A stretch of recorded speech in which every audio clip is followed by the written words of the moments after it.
East India Company comes east.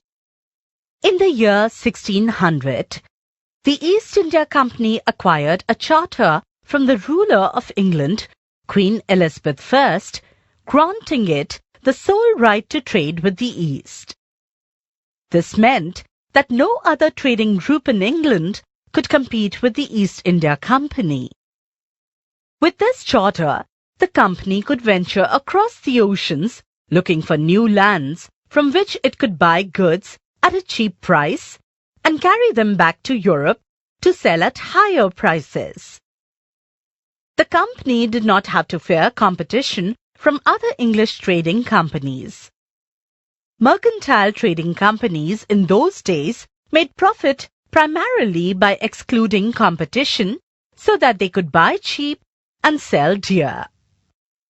Mercantile means a business enterprise that makes profit primarily through trade, buying goods cheap and selling them at higher prices. The Royal Charter, however, could not prevent other European powers from entering the eastern markets.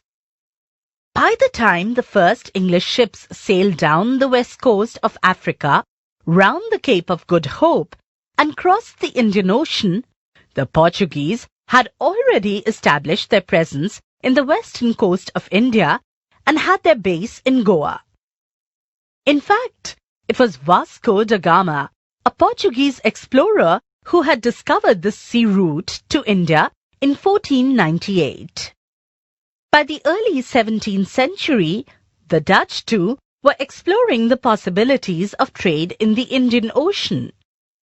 Soon, the French traders arrived on the scene. The problem was that all the companies were interested in buying the same thing. The fine quality of cotton and silk produced in India had a big market in Europe. Pepper, cloves, cardamom, and cinnamon too were in great demand. Competition amongst the European companies inevitably pushed up the prices at which these goods could be purchased, and this reduced the profits that could be earned.